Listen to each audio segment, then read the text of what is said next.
Commander Taesung sat in his chair on the bridge of the UNS Steadfast, reviewing the sensor data with the same calm expression he always wore.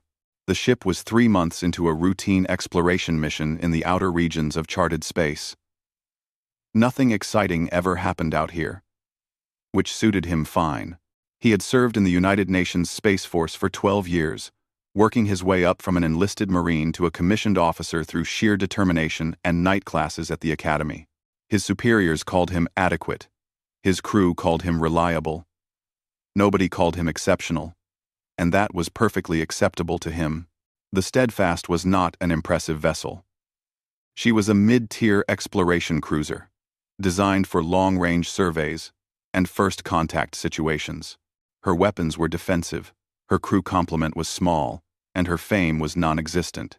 Captain Ji-woo commanded the ship with practical efficiency, and she trusted Taesung to handle tactical situations with the same steady competence he brought to everything else. They had served together for 2 years, and in that time, they had encountered nothing more dangerous than a few spatial anomalies and one minor pirate skirmish. Lieutenant Hae-won looked up from her navigation console, her young face showing concern. She was fresh from the academy, barely 24 years old, and still believed that space exploration was glamorous. Taesung had been gently correcting that notion through months of routine system checks and uneventful patrols. "Commander, I'm picking up something strange on long-range sensors," she said. Taesung stood and walked to her station, leaning over to examine the display. His eyes narrowed slightly, the only sign that something had caught his attention. "What am I looking at, Lieutenant?" "Unknown vessels, sir. 5 of them.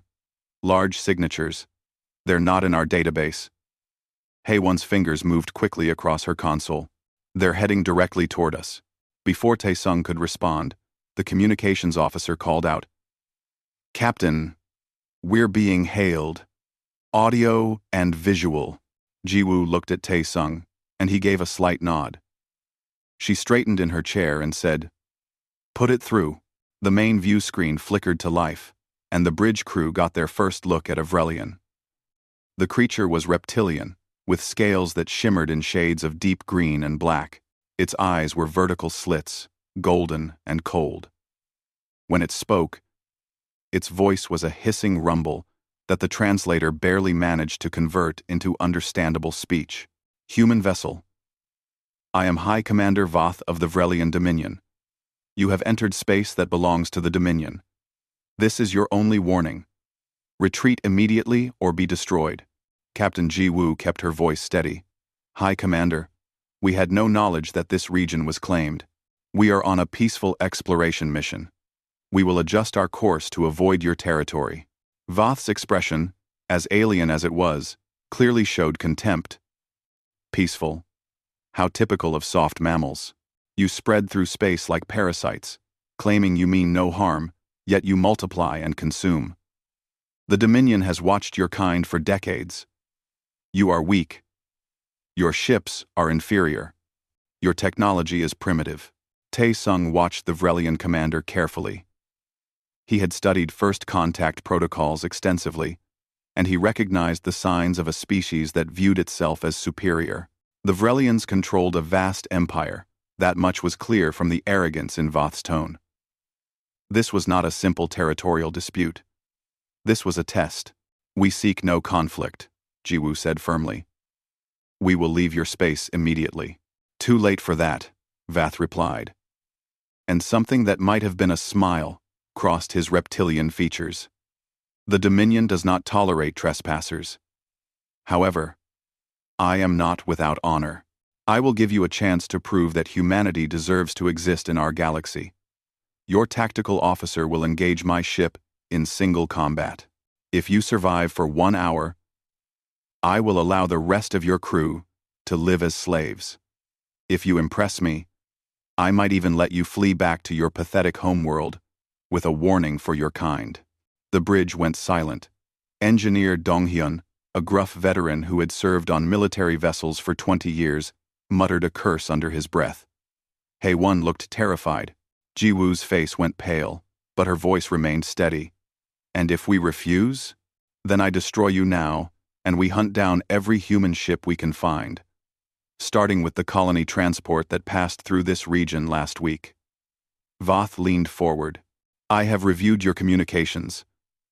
Your tactical officer is named Tae-sung. He will face me in combat. One ship against one ship. My vessel against yours. You have 1 hour to prepare. Use it wisely, humans. It will be the last hour of freedom you ever know. The screen went dark. The bridge erupted in controlled chaos as the crew began running diagnostics and checking weapon systems. Jiwoo immediately opened a channel to Earth Command, but Tae-sung knew the response would take hours to arrive. They were on their own, deep in uncharted space, facing an enemy that outgunned them and seemed eager to prove humanity's worthlessness. Jiwoo pulled Tae-sung aside, her voice low. He's going to kill us all. You know that, right? This isn't a fair fight. It's an execution. Tae-sung looked at the tactical display, studying the readouts on Voth's ship. The Dominance was a heavy cruiser, bristling with weapons. It outmassed the Steadfast by a factor of 3. Its shields were military grade. Its crew complement was probably triple their own. By every measure, this was an unwinnable fight. Maybe, Tae-sung said quietly, but he gave us an hour to prepare. That means he wants to make this a show. He wants to humiliate us for some audience. Probably other Vrelian commanders. That's his first mistake. What's his first mistake? Jiwoo asked. Tae-sung's expression didn't change. But something cold and calculating entered his eyes. He gave us too much time to think. The hour passed too quickly and too slowly at the same time. Tae-sung had gathered his senior officers in the briefing room while the rest of the crew prepared the ship for combat. Dong-hyun spread engineering schematics across the table. Hae-won pulled up every piece of data they had on the Vrelian vessel. Jiwoo authorized weapons releases and power redistributions that would leave them vulnerable if this plan failed. They expect us to fight like a military vessel, Tae-sung explained, his voice calm despite the situation. Textbook tactics. Defensive posture. Return fire. Try to outlast them. That's what their computers are programmed to counter. We can't beat them that way. So what do we do? Hae-won asked, her hands trembling slightly. We fight like humans, Tae-sung said simply. We improvise. We make decisions that don't make sense to their tactical computers. We use our weaknesses as strengths, Dong-hyun grunted. Our weaknesses are that we're smaller, slower, and have less firepower. How exactly do we turn that into an advantage? Smaller means more maneuverable. Slower means they'll underestimate our ability to make quick decisions. Less firepower means we can't afford to waste shots, so we won't. Tae-sung pointed to the engineering schematics. Dong-hyun, can you rig our damaged sections to jettison on command? The engineer's eyes widened. You want to throw pieces of our own ship at them? I want them to think we're more damaged than we are. I want debris clouds. I want confusion. Can you do it? Yeah, I can do it. It's crazy, but I can do it. When the hour ended, both ships moved into position. The Dominance hung in space like a predator, its hull gleaming with weapons arrays. The Steadfast looked small and fragile by comparison. Voth's voice came over the communication channel, filled with amusement. Human vessel, your time is up. Prepare to demonstrate why your species deserves to exist. I promise to make your destruction entertaining for my officers who are watching. They have never seen human tactics before. I doubt they will be impressed. Tae-sung sat in the tactical chair, his hands steady on the controls. Captain Jiwoo, you have the ship. I'm transferring all weapons and maneuvering to my station. Jiwoo nodded. The ship is yours, Commander. Don't get us killed. I'll do my best, Captain. The Dominance opened fire first, as Tae-sung knew it would. Brilliant blue energy beams lanced across the darkness of space. Hae-won executed a maneuver that sent the Steadfast diving downward in relation to the Vrelian ship. The beams passing through the space they had occupied a moment before. It looked like a retreat. It looked like panic. That was exactly what Tae-sung wanted it to look like. Evasive pattern Alpha 7, Tae-sung ordered calmly. Hey one. I need you to ignore your training. Don't be smooth. Be jerky. Make it look like you're panicking. Haewon's face showed confusion. But she obeyed. The Steadfast lurched and jinked through space, its movements looking desperate and uncoordinated. The Vrelian ship pursued, firing steadily. Some shots hit. And the shields flared. Damage reports started coming in from various sections. Vath's voice came over the channel again, laughing. Is this the best humanity can offer? Random thrashing? My targeting computer is having difficulty predicting your movements because there is no pattern to predict. You fly like frightened prey. No mentor. Tae-sung didn't respond. He was too busy watching the readouts. The Dominance's targeting computer was indeed having trouble, exactly as he had hoped. Predictable movements could be calculated and countered. Unpredictable movements, even if they looked panicked, created targeting solutions that kept shifting. It wasn't much of an advantage, but it was something. Hours passed. The battle stretched on far longer than Vath had anticipated. The Steadfast was taking damage, but it was still fighting. Tae-sung had deliberately allowed some hits to get through, creating debris clouds that interfered with sensors. He used those clouds to mask their movements. He fired weapons at seemingly random intervals, not trying to hit the enemy ship but trying to create more sensor interference. Dong-hyun, Yetison Section 7B. Tae-sung ordered. A piece of the Steadfast's outer hull broke away, tumbling through space. It looked like battle damage. It looked like they were falling apart. The Vrelian ship pressed its advantage, moving closer to finish them off. Hey one, bring us about. Full speed toward that debris field we passed an hour ago. Sir, that will put us in a dead end. We'll be trapped. I know. Do it. The Steadfast limped toward the debris field, trailing sparks and venting atmosphere from deliberately opened compartments. It looked like a dying ship. It looked like an easy kill. Vath took the bait. The Dominance followed, weapons charging for what its commander clearly believed would be the final blow. Inside the debris field, among the shattered remains of what had once been an ancient asteroid mining operation, something was floating. The Steadfast's own reactor core, jettisoned an hour earlier, and left on minimal power. Dong-hyun had rigged it to explode on proximity signal. Now, Tae-sung said quietly, the reactor core detonated. It wasn't nuclear, but the explosion was bright and violent. The Dominance, caught off guard in the middle of the debris field, took the blast directly against its forward shields. The shields held, but they flickered. Damage reports lit up the Vrelian ship's systems. Weapons arrays went offline. Shield generators began cycling to compensate. For the first time in 3 hours, the Steadfast had hurt them. Vath's voice came over the channel. No longer amused. Treachery. Cowardice. This is not honorable combat. Tae-sung finally responded, his voice as calm as ever. You said this was to prove humanity deserves to exist. You never said we had to follow your rules. The Dominance broke off, putting distance between itself and the Steadfast. On the view screen, Tae-sung could see the Vrelian ship's weapons cycling back online. Then, to his complete lack of surprise, 2 more Vrelian cruisers emerged from FTL, appearing in response to Vath's summons. Jiwoo turned to him, her face pale. Earth Command is ordering us to retreat. They say we've proven our point. Tae-sung studied the 3 enemy ships now surrounding them. The Steadfast was barely functional, its weapons nearly depleted, its shields at 15%. Any reasonable commander would retreat. Respectfully, Captain, Tae-sung said softly. No. They're angry now. Angry opponents make mistakes. And I want them to make more mistakes. Why? Tae-sung pulled up a display showing the time the battle had been running. 3 hours and 17 minutes. Because every minute we keep them here is a minute they're not hunting other human ships. And because I've been sending detailed combat data back to Earth. Every tactic they use, every weapon signature, every command decision. We're not fighting to win, Captain.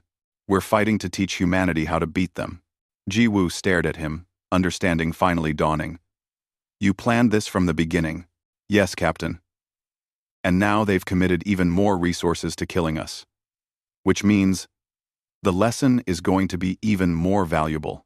The three Vrelian cruisers formed a triangle around the damaged Steadfast. Their weapons locked on target. Inside the human ship, emergency lighting cast everything in red shadows. The life support systems were working at half capacity. Repair crews rushed through corridors, trying to patch hull breaches and reroute power from damaged systems. Medical bay was full of injured crew members. 34 people were dead, their bodies secured in the cargo bay until they could receive proper honors. Taesung called his senior officers to the bridge for a meeting. They gathered around his tactical station, their faces showing exhaustion and fear. Only Haewon looked at him with something that might have been trust, though even she seemed uncertain now. We can't win, Donghyun said bluntly. Sir, I respect what you've done, but we're down to 30% power. Our main weapons are slag. Our shields won't last another concentrated barrage. If they all fire at once, we're dead. I know, Taesung said calmly. He pulled up images on his display. Historical photographs from Earth. Ancient battles. Desperate last stands. Do any of you know what these are? Unlem. Ji-woo leaned forward. That's Thermopylae. The 300 Spartans. Yes. And this is Chosen Reservoir, where human marines fought in winter conditions against overwhelming odds. And this is Stalingrad, where humans held a city against an entire army. Taesung looked at each of them. Humans don't fight to win quickly. We fight to make victory so costly that the enemy breaks first. We don't measure success by who wins the battle. We measure it by who's still willing to fight the next one. We're going to die, Haewon whispered. Maybe, Taesung acknowledged. But we're going to make them remember us. And we're going to buy time for every other human ship out there. Vath wanted to make an example of us. Vath wanted to make an example of us. We're going to make an example of him. He opened a communication channel on all frequencies, broadcasting to the Vrelian ships and sending the same message back toward human space. When he spoke, his voice was steady and clear. Hi, Commander Vath. You now have 3 ships surrounding 1 damaged human cruiser. 14 hours have passed since you challenged us to prove humanity deserves to exist. I think we've made our point. You couldn't destroy us in an hour. You couldn't destroy us in 3 hours. Now you need help from 2 more ships. How will you explain this to your superiors? How will you explain that 1 human ship kept you busy for more than half a day? There was silence. Then Vath's voice came back, filled with rage. You dare mock the Dominion? I will tear your ship apart, piece by piece.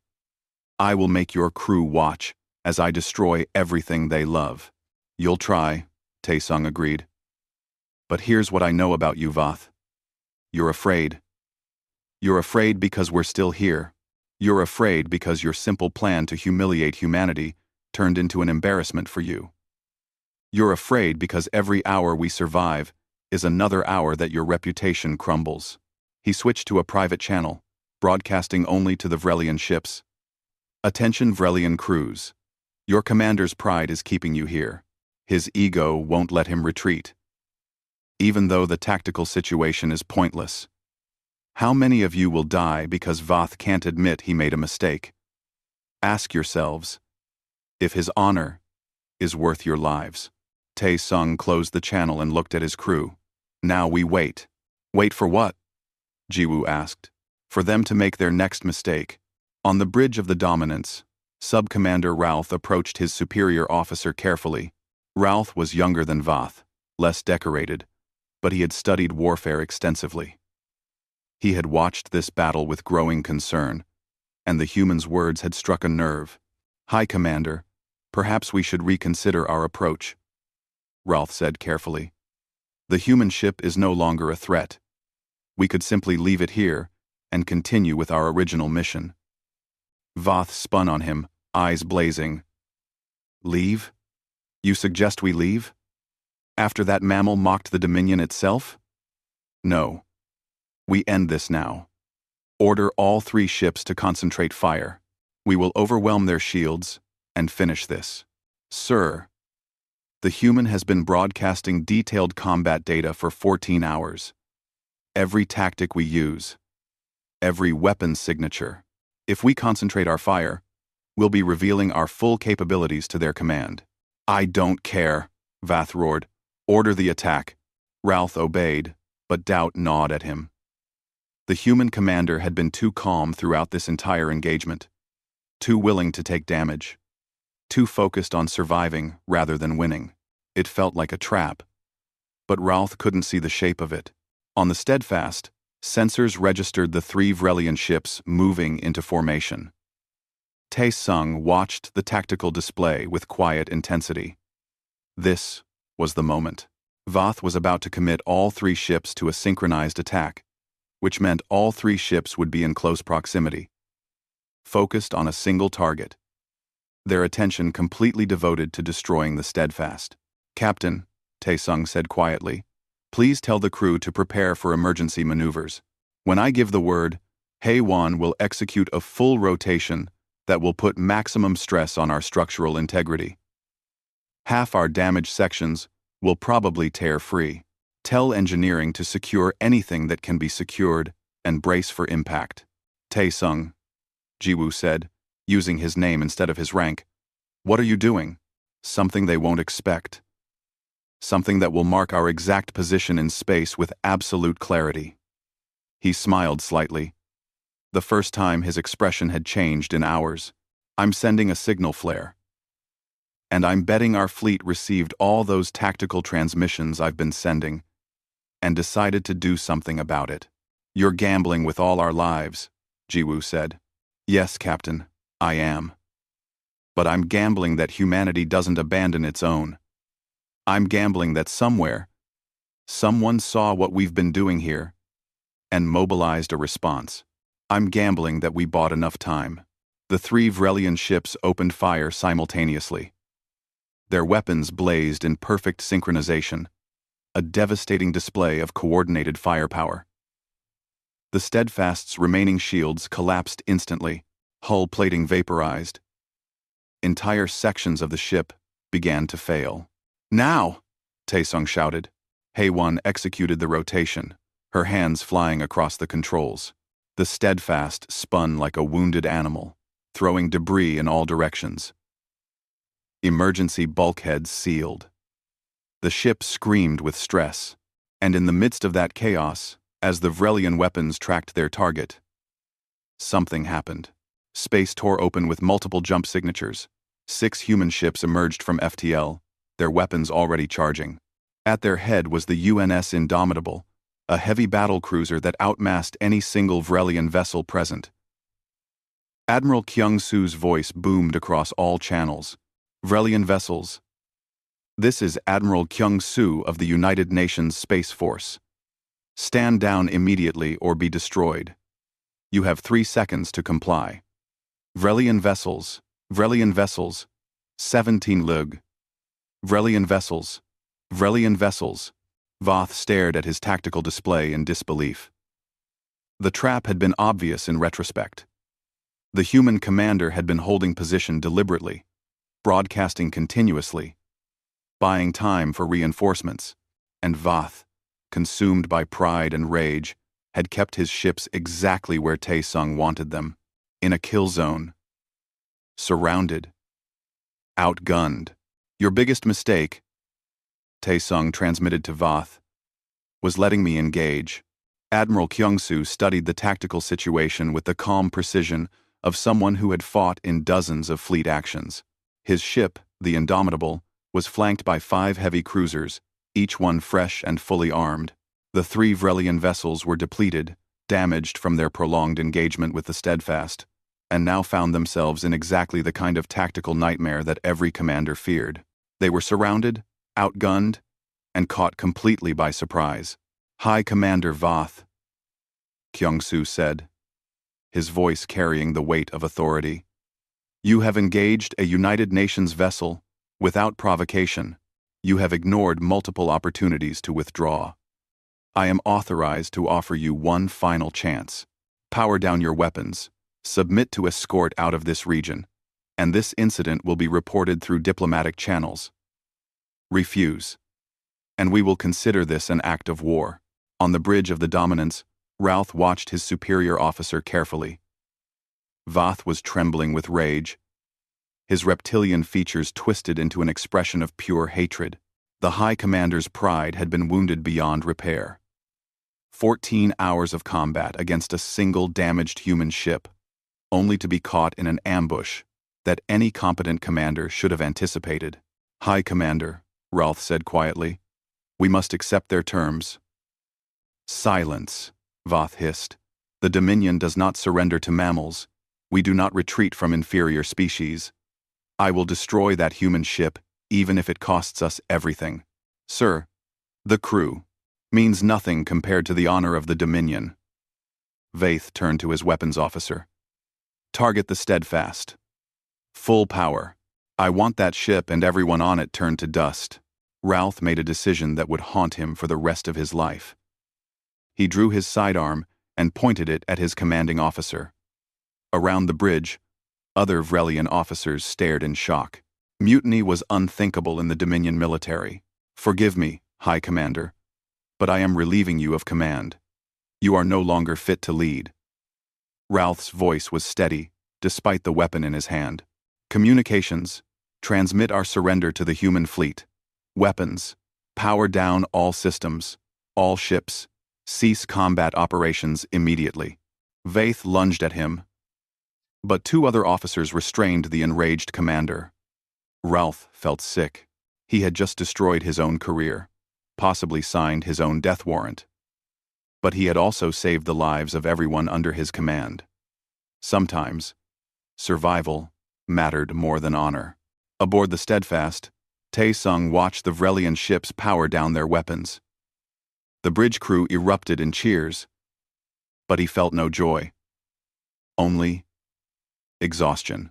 He pulled up the casualty reports one more time. 34 dead, 67 injured.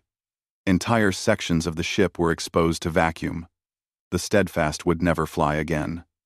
She was a wreck, held together by emergency bulkheads and the desperate efforts of damage control teams. Captain Ji-woo approached him, her face showing something between relief and anger. "You knew it would cost this much, didn't you? From the beginning. You knew people would die." Tae-sung met her eyes. "Yes, Captain. I knew. And you did it anyway." "Yes." He didn't look away, didn't make excuses. Every life lost here saves thousands later. Maybe tens of thousands. The Vrelians needed to learn that humans can't be bullied. They needed to learn that engaging us, even when they think they have the advantage, is always a mistake. That lesson required payment in blood. "Those 34 people didn't volunteer for that," Ji-woo said quietly. "No. But they were Space Force. They knew the risks. And if you ask me whether I'd make the same choice again, knowing what it would cost, my answer is yes. Because the alternative was letting an enemy think we're easy prey. That would cost a lot more than 34 lives." Hae-won, her arm in a medical brace from injuries sustained during the final maneuvers, limped over to them. "Commander, the crew wants you to know something. We knew, not the specific plan, but we knew you were buying time for something. And we stayed at our posts because we trusted you. Those who died, they died doing their duty. Don't dishonor them by calling it a mistake." Tae-sung's carefully maintained composure finally cracked, just slightly. "Thank you, Lieutenant." The communication channel opened, and Admiral Kyung-soo's face appeared on the screen. The Admiral was in his 60s, a veteran of the First Colony Wars, and he had personally trained Tae-sung a decade ago at the Academy. His expression showed pride mixed with concern. "Commander Tae-sung, your orders were to retreat if faced with superior force. You chose to hold position for 14 hours against 3 enemy cruisers. Explain. Sir, I assessed that a tactical withdrawal would accomplish nothing except temporary survival. The Vrelians would continue to view humanity as weak. They would continue to engage our vessels. I chose to demonstrate that engaging humans, regardless of tactical advantage, results in unacceptable costs. You chose to use your ship and crew as bait. Yes, sir. That's either brilliant or insane. I haven't decided which. Kyung-soo paused. Prepare for emergency evacuation. Your ship is dying, and we need to get your people out before she breaks up completely. And, Tae-sung, we monitored your transmissions.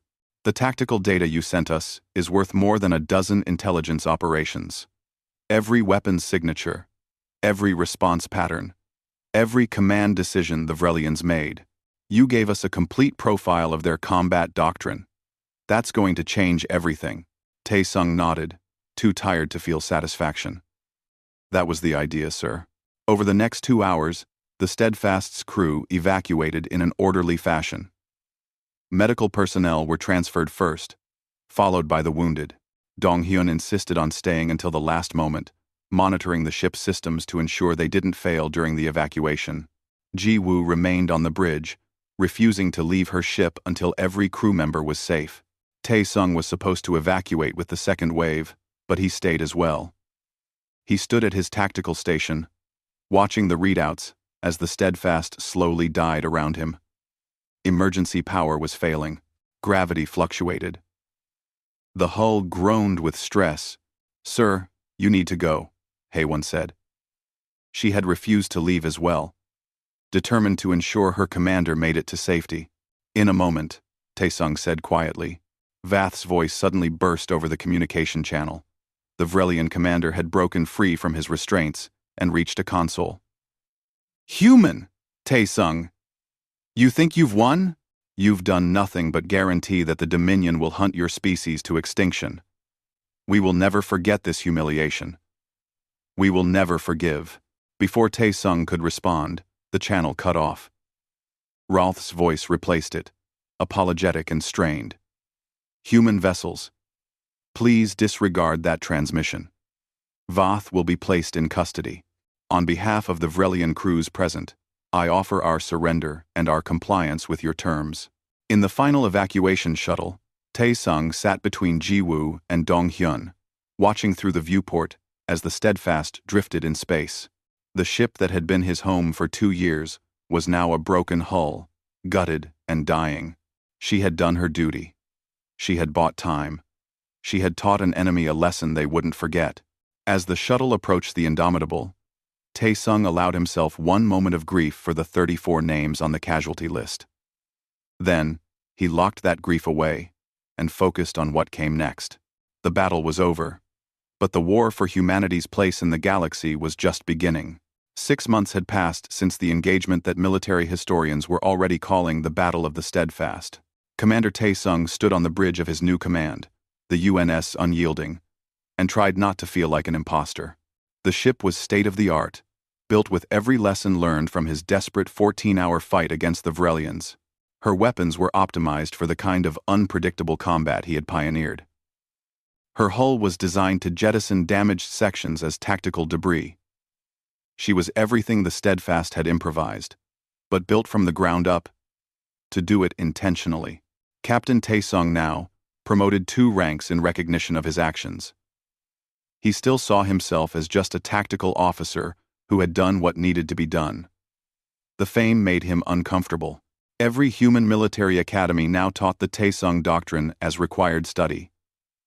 Make every engagement so costly that the enemy fears commitment. His battle recordings were analyzed frame by frame. Young officers wrote papers about his decisions. His name had become synonymous with a new human approach to warfare. But every night, Tae-sung still saw the casualty list. 34 names. 34 people who had trusted him and died because of decisions he had made. The promotions and medals didn't make that burden any lighter. Haewon served as his first officer now, fully recovered from her injuries. She had proven herself during those desperate hours, executing maneuvers that should have been impossible. Dong-hyun was chief engineer, grumbling about the new ship's fancy systems while secretly being proud of how his improvised tactics had been incorporated into the design. Captain Ji-woo commanded her own vessel now, the UNS Resilient, part of the same battle group as the Unyielding. The Vrelian Dominion had not taken the defeat well. Voth had been executed for his failures, a fact that Tae-sung learned with mixed feelings. The Dominion's leadership was split between those who wanted revenge and those who advocated caution. Ralph, surprisingly, had been promoted rather than punished. His decision to surrender had saved hundreds of Vrelian lives, and cooler heads in the Dominion recognized that continuing the engagement would have been suicide. Ralph had become an advocate for peace, or at least for avoiding unnecessary conflict with humanity. He studied human tactics obsessively, writing reports for the Dominion military about the dangers of underestimating humans. He faced significant opposition from supremacist factions who viewed his position as treason, but he persisted. The Battle of the Steadfast had changed him just as profoundly as it had changed Tae-sung. On the bridge of the Unyielding, the communications officer called out, "Captain, we're detecting Vrelian ships. 5 vessels. Approaching on an intercept course." Tae-sung's eyes went to the tactical display. The signatures matched Dominion military cruisers. His crew tensed, hands moving to weapons controls. Memories of the last Vrelian encounter were still fresh for everyone aboard. "Identification?" Tae-sung asked calmly. "Their lead ship is transmitting codes. It's High Commander Ralph, sir, the Vrelian who surrendered during the battle." Tae-sung considered for a moment. "Hail them. Let's see what he wants." Ralph's reptilian face appeared on the view screen. He looked older somehow, though Tae-sung wasn't sure how to read aging in an alien species. When the Vrelian spoke, his tone was respectful rather than hostile. "Captain Tae-sung, I have been hoping to encounter you again. Though I admit, I was uncertain whether such a meeting would end in combat or conversation. High Commander Ralph, your ships are armed and approaching. Should I interpret that as hostile intent?" "No, I come under diplomatic authorization. I wish to speak with you, commander to commander. Not as enemies, but as soldiers who have faced each other and survived." Tae-sung glanced at Haewon, who looked skeptical but curious. "Stand down weapons, but maintain readiness," he ordered quietly. Then, to Ralph, "I'm listening. Your battle against Voth changed things in the Dominion. There are those who see it as humiliation that demands revenge. But there are others, myself included, who see it as a warning we should have heeded long ago. You fought not to destroy us, but to prove a point. You wanted us to learn that engaging humanity is always costly, regardless of tactical advantage." "Yes," Tae-sung confirmed. "That was exactly the point. We learned that lesson. But now, both our species face a choice. We can continue this path toward war, spending resources and lives to prove superiority. Or we can acknowledge that humanity is not the weak species we assumed, and seek a different relationship." "What kind of relationship?" Tae-sung asked carefully. "I cannot offer peace. I am a military commander, not a diplomat. But I can offer understanding between those who fight. I propose a joint meeting between human and Vrelian military leadership, not to negotiate surrender or alliance, but to establish communication. To ensure that when our species encounter each other, commanders on both sides understand what engagement will cost." Tae-sung was quiet for a moment, thinking. This was beyond his authority to agree to, but it was also an opportunity. "Your species views humans as inferior. Are you willing to treat us as equals?" "I view you as dangerous," Ralph said honestly. "Your species fights in ways that our tactical doctrine does not account for. You turn weakness into strength through sheer stubbornness. You refuse to acknowledge when you are beaten. That makes you unpredictable and costly to engage. Whether that makes you equal or superior is a question for philosophers. For a soldier, it makes you someone to respect. That's the most honest thing I've heard from Avrelian, Taesung said. I'll forward your proposal to Admiral Kyung-soo. The decision isn't mine to make. Me bring Relian, too, I understand. But I want you to know something, Captain. That battle, those 14 hours, I have studied them extensively. You sacrificed your ship and your people to teach us a lesson. That sacrifice has prevented further conflicts. Several Dominion commanders who were planning attacks on human colonies have reconsidered. They fear that any engagement will turn into another Battle of the Steadfast. Your 34 casualties may have saved thousands of lives on both sides. Taesung felt something tight in his chest loosen slightly. Thank you for telling me that. After the communication ended, Hae-won approached him. Do you think he's sincere, sir? Or is this some kind of trap? I think he's a soldier who learned something that goes against everything his culture taught him, Taesung said. Whether that makes him sincere or dangerous, I honestly don't know. But it's worth finding out. 3 weeks later, Taesung stood in a neutral space station, in a conference room that had been specifically designed for this meeting. Human military commanders sat on one side of the table. Vrelian commanders sat on the other. Admiral Kyung-soo led the human delegation. High Commander Ralph led the Vrelian side. Armed guards from both species stood at the doors, eyeing each other with suspicion. It was not a peace conference. It was not a surrender. It was something stranger and more fragile. A conversation between warriors who had fought each other and realized that perhaps fighting wasn't the only option. The negotiations lasted for days. There were moments of tension, moments when it seemed the whole thing would collapse into violence. But slowly, carefully, a framework emerged.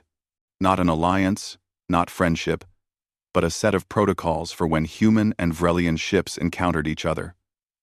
Rules of engagement, communication standards, a mutual acknowledgement that both species had the right to exist in the galaxy. On the final day, Ralph approached Taesung privately. I want to ask you something, human. When you fought Voth, knowing you might die, what drove you? Was it duty? Pride? Fear? Taesung considered the question carefully. Stubbornness, mostly. And the knowledge that if I didn't make a stand there, someone else would have to make a harder stand later. Humans don't win by being stronger. We win by refusing to lose. We make victory so expensive that our enemies decide to look for cheaper options. That is exhausting to fight against, Ralph said, with what might have been a smile. That's the idea. As Taesung returned to the Unyielding, he passed the memorial wall that the crew had installed. 34 names from the Steadfast, engraved in metal. He stopped there every day. A ritual he had maintained for 6 months. Hae-won found him there, as she often did. Do you think they'd be proud, sir? She asked quietly. Taesung smiled slightly. I think they'd tell me to stop being dramatic and get back to work. The Unyielding departed the station, jumping to FTL. Behind them, Vrelian ships jumped in different directions. The galaxy had changed, slightly but significantly. Humanity had earned respect not through superior technology or overwhelming force, but through the simple act of refusing to be broken. Taesung sat in his captain's chair, looking at the stars streaking past in faster-than-light travel. The enemy had underestimated him and his species. Their biggest mistake had been letting him engage. Because once engaged, humans didn't know how to quit. They only knew how to make their enemies regret starting the fight in the first place. It wasn't peace. It might never be peace. But it was understanding. And sometimes, that was enough.